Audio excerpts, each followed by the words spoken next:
My name is Irene Butter. I'm a Professor Emerita from the University of Michigan School of Public Health.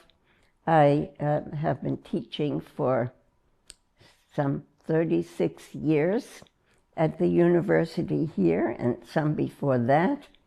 And after I retired, I decided to write my memoir about my story, which is called Shores Beyond Shores, From Holocaust to Hope.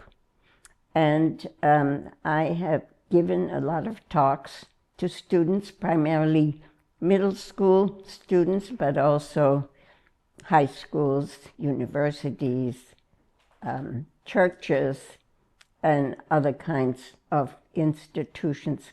I was born in Berlin to a wonderful family, loving parents, a brother 2 years older, and I grew up with my grandparents, lived in the same house, and had an idyllic childhood.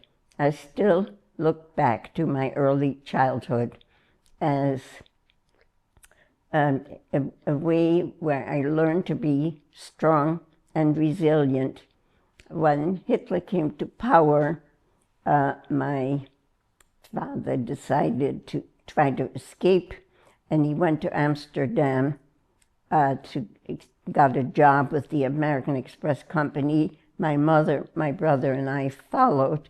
And the first 2 years in Holland, this was the beginning of 1938, the first 2 years were relatively peaceful until the Nazis invaded the Netherlands, and the Netherlands became a Nazi-occupied country, and the persecution of the Jews continued and escalated.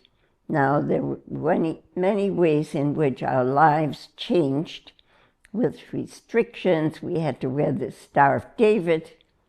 We had to go to Jewish schools rather than the public schools. We couldn't use public transportation, and our bicycles were confiscated.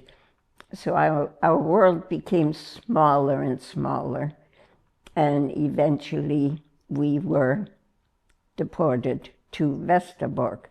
But before that, my father had written to an Ecuadorian consul in Stockholm, Sweden, to ask for passports or visas to Ecuador. And while these did not arrive prior to our deportation to Westerbork, they were forwarded. And those passports played a very significant role in our lives because we became exchange Jews. We had value to the Nazis because the Nazis were going to use us for exchange for German civilians who had left Germany early in the century, and they were to come back to Germany to help win the war. Well, eventually we ended up in Bergen-Belsen, a concentration camp in Germany, and lived there under really horrifying conditions, which you can read about in my book, but I won't go into the details now. My parents had to do slave labor, my brother also. I was too young. The amount of food we got each day was not enough to survive. One piece of bread about 3 inches wide, and a soup made out of turnips boiled in water, and that was pretty much the nourishment. People's immune system was definitely compromised. We lived under very close conditions. Hygiene was deplorable, and so epidemics evolved there. The most lethal one was a typhus epidemic, and many people died there from typhus. My mother became ill, and she became bedridden, and I was taking care of her. and doing the laundry for the family and taking care of children whose parents were at slave labor all day long, and helping to keep the barrack clean. Those were my chores.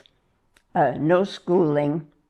Another form of torture was roll call every day, where we had to line up in columns of 5, stand in place.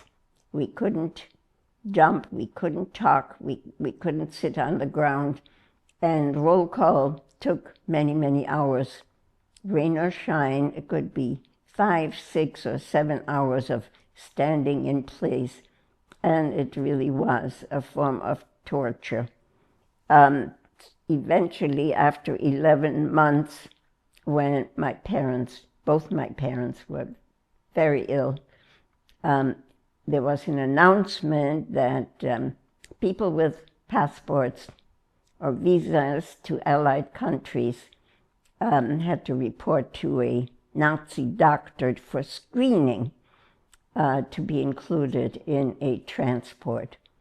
And my brother and I went, and we were checked, we were approved, and we tried to dress my mother and walk her there, but she was too weak and she collapsed, and we had to take her back to bed. And my father came back from labor, and he was totally exhausted. He needed to rest first. But finally he agreed to go for screening, and they asked him, "Are you sick?" And he said, "No."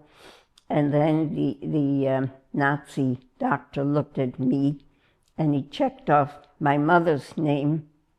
And to me, that still is a miracle. I've never known the answer.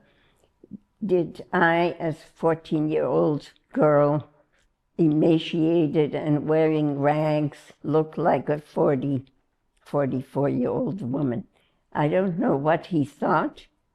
Maybe he was just being human and wanted my entire family to leave the camp, or I really looked like my mother. We'll never know.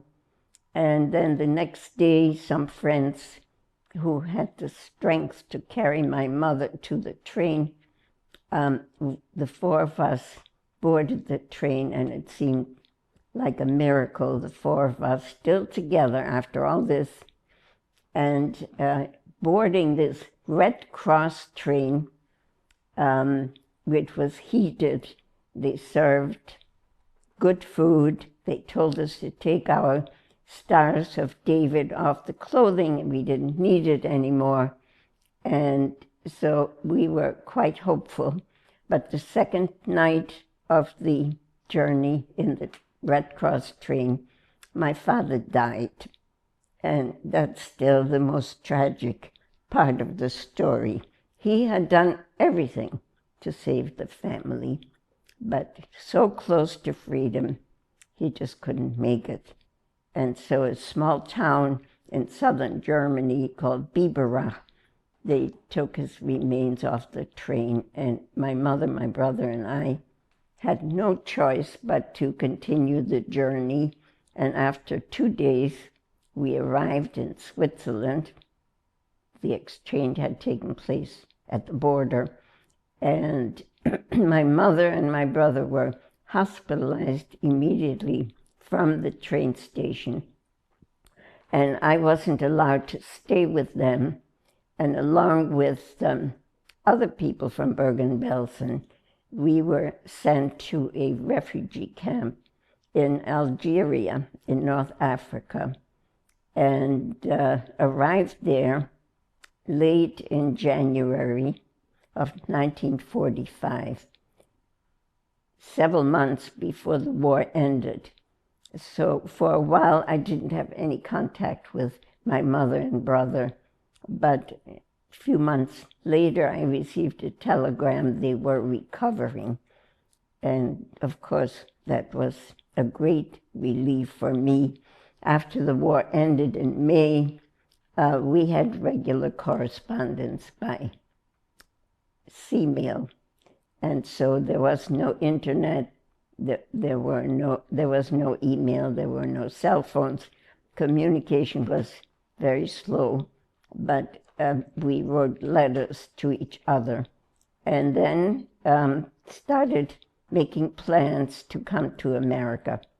We had relatives in America, and I was the first one to arrive after 1 year in Algiers before passage became possible, and my mother and brother came 6 months later. So that is the story of survival. I've had a very rich life, taking advantage of opportunities in America, college education, university education, PhD, marriage, a wonderful family, 3 grandchildren and 4 great-grandchildren. And so my survival has led to a very gratifying life, and I'm grateful every day that I'm still alive.